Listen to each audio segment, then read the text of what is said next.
Okay, so I'm John Breeding, and it is Wednesday, March 4th, 2009 in Austin, Texas. And I want to talk today on the subject of control, and specifically psychology, psychiatry, and control in general, and then narrow it in towards current public policy in the United States. I guess it makes sense to start with the whole idea of science and the scientific method, and in general terms, it's called observe, describe what you observe, explain it, that's called theory, make predictions based on that theory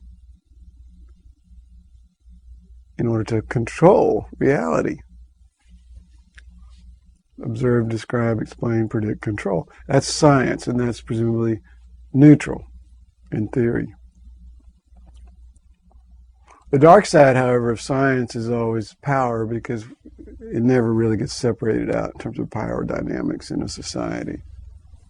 That's obviously most powerfully illustrated probably by the use of the atomic bomb, right? The nuclear bombs today. Tom Zotz, our esteemed teacher about psychiatry and control, his famous analogy from the comparative study of the Inquisition and the mental health movement, classic book from 1974. The Inquisition is to heresy as psychiatry is to mental illness. The Inquisition used heresy as a way of controlling people in the society, killing those unwanted. Psychiatry uses mental illness as a justification to control and segregate and suppress people who show undesired behavior. Psychiatry is a mechanism of social control that operates outside of the criminal justice system, or not outside of its interface nowadays, but in principle, psychiatry can come in even where there's a law not broken in the sense of a legal statute, but there's some sort of implicit code of behavior that's considered unacceptable or undesirable. Or else behavior is used as an excuse to deal with somebody in a power conflict within a family or within an institution. The Inquisition is to heresy as psychiatry is to mental illness. It's about control. It always has been. That's why coerce and enforce are the base of psychiatry. Why drugs are used, because they suppress and control behavior. Electroshock on top of that. Involuntary commitment, involuntary outpatient commitment, you name it. It's about control. Kids in schools that are considered out of control, bring in the drugs, get them under control. That's the dynamic over and over and over again. The rhetoric is that it's about medicine, about illness. The reality is it's about control. I learned a little bit recently about a strong example of this control dynamic. Let's look at what's going on in the United Kingdom. Over the past decade, they spent trying to pass a certain law that allowed incarceration of people who hadn't committed a crime. That's called preventive detention. It's all part of the terrorist act kind of stuff. You know, they got this stalker unit, or also known as a risk assessment unit. So they can pick up people who might be a threat. They can get a doctor to testify that that person might be a threat, and they can take them up, incarcerate them, and basically they're disappeared. They don't even know where they send them. It's a mental health bill.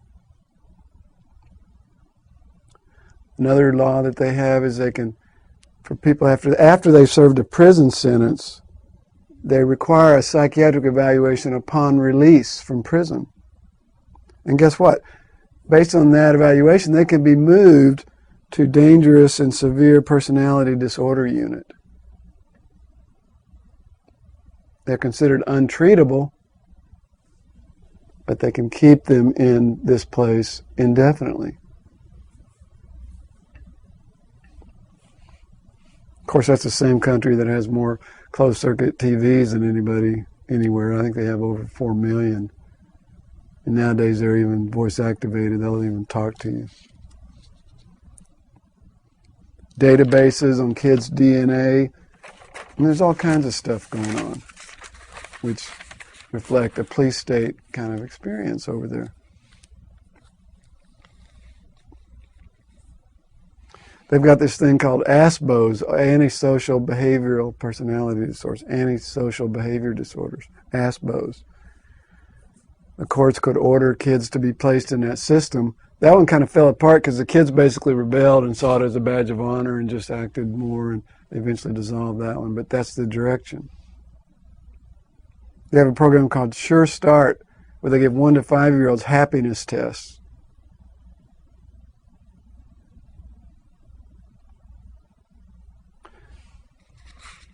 So there's these mental health laws in Britain that support the basic police state dynamic. And if that sounds familiar to those of you who've listened to me before or paying attention to what's going on in this country, it should. I mean, just this week, the New York Times, came out with an article where the Obama administration had released several of these memos from the Bush administration, that were all based on policies regarding the war on terror. Electronic surveillance on our own citizens. Authorizing the use of the military domestically. In other words, our own military used on us. Of course, there's the policies of extraordinary rendition and, detention of those considered possibly terrorists without habeas corpus. There's the famous torture memos, all in the context of the War on Terror and the Patriot Act, of systematic dissolution of civil liberties, a systematic dissolution of the Fourth Amendment and of the First Amendment going on in this country, right? I mean, look at the trends in the prison system. I've heard this data just yesterday. Do you know what percentage of adults in the United States are involved in the criminal justice system, either in prison or on parole kind of thing? It's 1 out of 31. So 3 out of 100. Slightly more than 3 out of 100. Of course, if you're black, it's going to be way higher than that. In 1984, 25 years ago, it was 1 out of 77. Now it's 1 out of 31. Prison industry is, one of our most massive industries in this country. But my focus here is back to the mental health, quote, psychiatric laws and their use.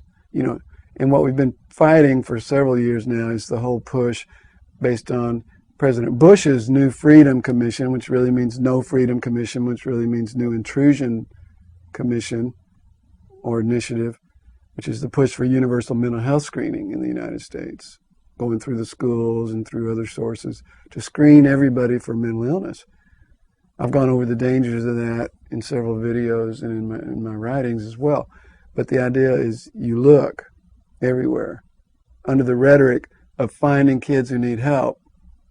But given that there's already millions upon millions of kids getting help, which means getting poisoned by psychiatric drugs, once you take a close look, you realize, especially when you see that mental health screening doesn't work, it doesn't prevent suicide, it has all kinds of so-called false positives because the diagnoses are totally subjective. What it does work at is a marketing technique and recruitment technique.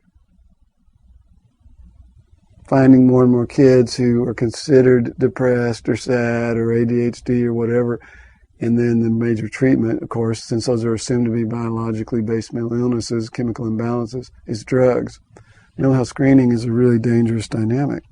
Started with the New Freedom, Commission and recommendations, Texas Medication Algorithm Project, in which the drug companies basically got the state to create formularies requiring their high-profit patented drugs like Zyprexa and Paxil and, Risperdal and et cetera, to be the points on these algorithms to say that if you have this alleged mental illness, you got this drug.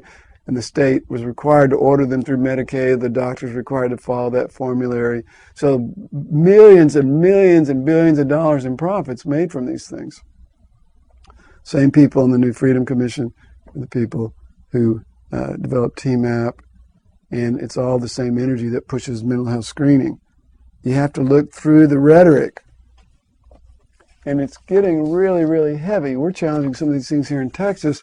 But at a federal level, in the first few days of this session, there's a dozen bills pushing various aspects of this agenda. It's unbelievable. I'm just going to mention two of them. I did a video on one a couple of weeks ago. One of them is called the Melanie Stokes Mothers Act. Mothers Act. It's for screening mothers, pregnant mothers, for signs of possible mental illness to protect the mothers and the children, right? Of course, Melanie Stokes had gotten all kinds of treatment. She'd been on several combinations of various drug cocktails, all of which had made her worse. Combinations of 3 or 4 different drugs to treat her alleged depression. And then on top of that, she was electroshocked. And then she killed herself. So this sad, tragic case, which best illustrates the destructive nature of psychiatric intervention, is used to justify more psychiatric intervention. This is a really dangerous act. It's in the U.S. Congress right now. Please do call your people up there, your senators and representatives, and tell them to stop this stuff. That's one example. I'm just going to give you one more right now. Education Begins at Home Act. This is not John Taylor Gatto's version of homeschooling. This is called Child Development Specialist enter homes with parents of 0 to 5-year-old children. Specialists determine whether there are any hints of deficits or whatever, and screen the children for these types of problems. It's a mental health screening done at home with families with little bitty children to protect our country, I guess, to find mentally ill children and families, to effectively recruit and market the psychiatric interventions, which the trend, as we know, has been towards drugging more and more younger and younger kids. And it is bad news. This is current federal policy that's being pushed. It's a clear and present danger, very severe danger. You start poisoning these kids at a very young age, poison the mothers, and then of course the baby's poisoned in utero as well. And then it's born poisoned, and then you continue to poison them. And you have a lifelong product market for big pharma. It's really bad. And it's basically a control dynamic. Control the populace, suppress people, control of governmental policy and mental health policy, down translating to individual people and individual families, run by the people who control the government right now, which is the corporate elite that is out of control, with no ethics, going for maximum profit and minimum liability. And these vulnerable children and families are a big, expansive growth market right now. Don't buy the rhetoric. Don't buy the language. It's like Alice Miller's book about child abuse, that it's for your own good. Wake up. And let's stop this. Let's fight this police state kind of thing. Please.